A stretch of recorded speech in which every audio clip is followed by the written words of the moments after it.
This is by popular demand. This is a Vicunus request, and this is the electrified mining railroad. I really had to go in and kind of learn it because I hadn't paid a whole lot of attention to these. And what you discover with these mining railroads, they're little short railroads. Each one was like 2 miles long or 3 miles long, some even shorter, that would go and load ore and take it to a crusher or take it to something else and shuttle back and forth. And these things changed ownership, and they also had a tendency, if one went out of business, if that mine played out, they'd go and sell their engines to someone else. So it took a little bit to sort this out. Now, a big help was not just Russ Olson's book, Electric Railways of Minnesota, but Dave Shower's book, um, of Minnesota Mining Railroads, Volume 1, which interestingly, the electrified um, iron ore railroad photos were all taken by Dick Stoner, longtime museum member who's a native of Hibbing. So it starts out with, and I actually have to refer to some notes here. Oliver Mining had two operations. First, out of the Virginia crusher, and that went from the 1920s to sometime. We don't really know. We don't have a lot of information on it. But they had these two steeple cab. Apparently, the Virginia operation, and this appears to be it, was a little half-mile shuttle. And you can see they got dump cars to dump the ore. And this one had overhead wire. All the others later, including where they reassigned these, have these side wire, so you could dump something into the car without following the overhead wire. So that's the only photo. And then this is one of the Dick Stoner photos. Oliver went over and assigned these, built a railroad at the Hull Rust crusher outside of Hibbing. And it says this thing lasted into the late 1960s. And that's about all we know about it. And with just these two little engines.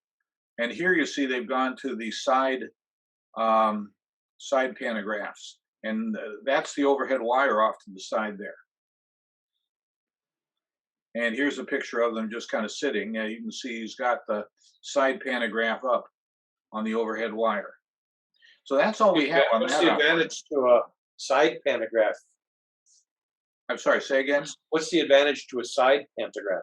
Well, they're dumping ore into these hoppers, into these gondola cars, and you don't want the ore to be striking the overhead wire and tearing it down. And so having the side pantograph kept that from happening. So in other words, the wire's not over the top of the track, it's off to one side. It's off to one side, exactly. And so then Hannah Mining had, they were one of the long serving ones, but they had two operations. And this is the only picture we have of the first one. This is the Wabagon mine in Buell, Minnesota. And it was electrified in 1924 with the standard General Electric steeple cabs. There were three of them, I think, and but it only lasted to 1930. And then the steeple cabs were sold to Interstate, and you'll see them pop up a little bit later. But there are some additional steeple cabs that are numbered in the same series that continued to work on Hannah Mining's other operation, which was the Mesabi Chief out of Kuwaitan. And those lasted until the end. And this is from Russ's book. This is the Mesabi Chief operation.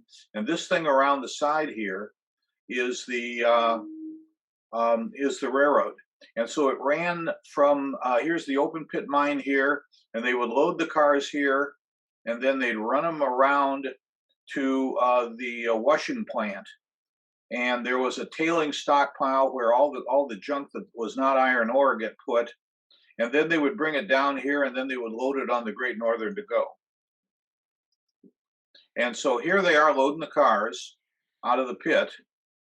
And most of the color photos that you see in this section are all from David Shower's book and are all taken by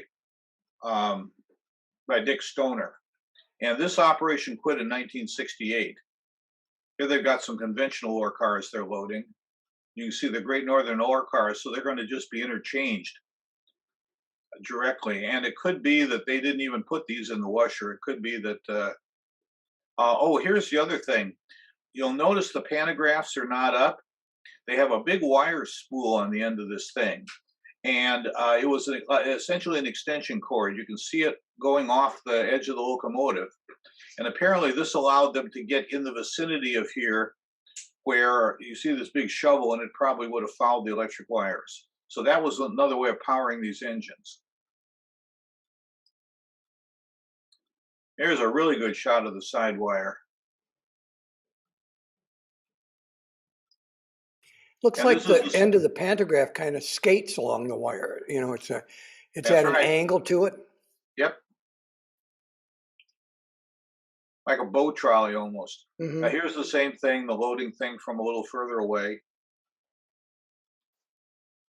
Here's the same, essentially multiple locations.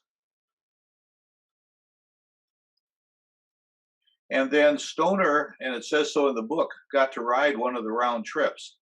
So they would pull in the loaded direction, they would push in the unloaded direction, and so he's riding the steeple cab, and clearly they had two trains running in order to be continuous.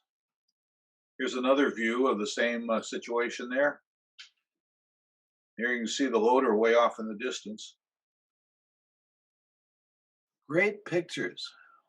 And then here they are unloading on the other end. And this goes into the thing that washes the ore, and then that's the tailings pile off there. And then they would pull alongside. Here's the Great Northern.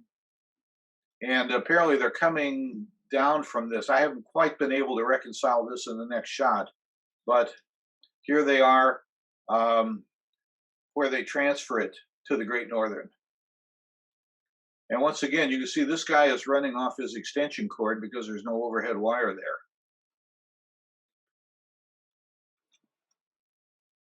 And this looks like one of the places where they would sit because it's all full of oil. It's probably journal box oil. I got a couple other shots of them. Here's two of them. It was 304 to 307 were the numbers. There are four of them. Okay, now you'll see this map twice because it shows two operations. And the first one is Interstate Iron, just at the Hill Annex Mine, a little short thing. And this one didn't last all that long. Let me see, Interstate Iron.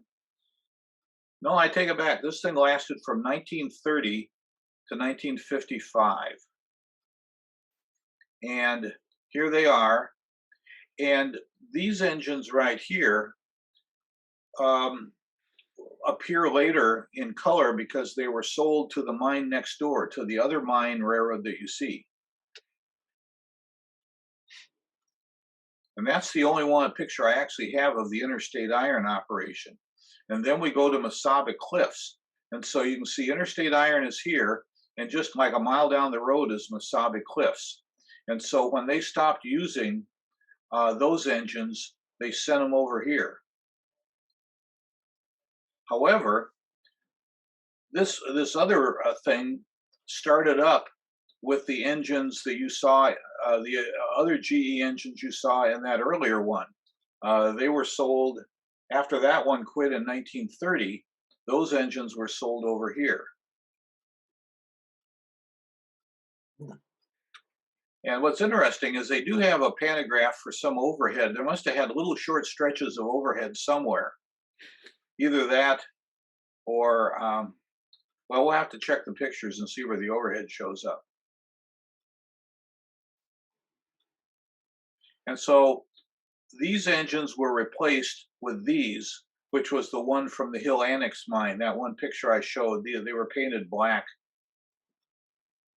And yeah, here you see they have both the side and the little overhead pantograph. So we'll have to see where that overhead pantograph shows up.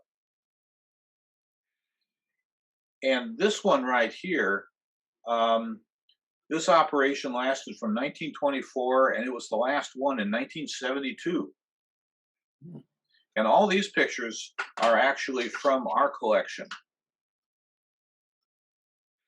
So let me go back here and see, get the map again. Whoops.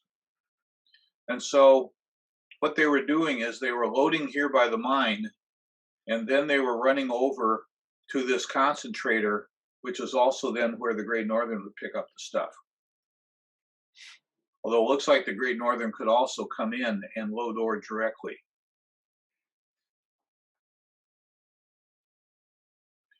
So here they are loading the cars by the pit, and you can see the wires offset.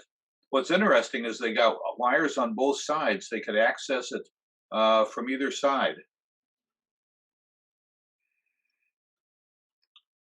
I mean, interesting angle.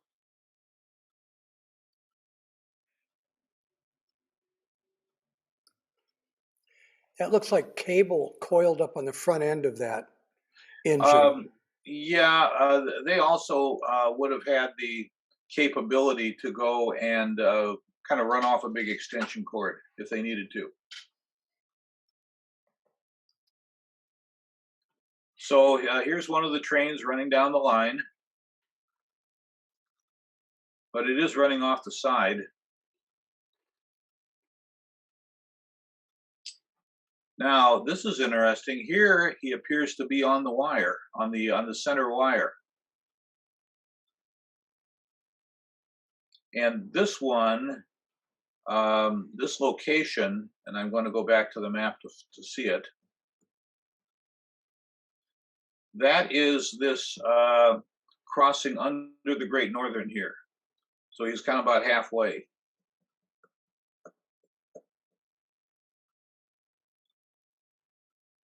And then here's a picture taken from on top of that overpass. And this is an empty train coming back. Jim Kreuzberger took this one. And so then they were up on this pretty big elevated structure in order to dump it to then go into the ore cars to be hauled away. And I'm not sure what's going on, if they buried somebody here or what. I mean, look at that. So this is up somewhere on that trestle.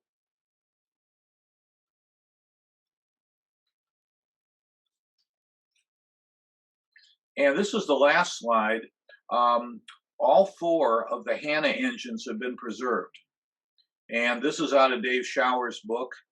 And so it says this one is in Keewatin, which was home of the Mesaba Chief Mine.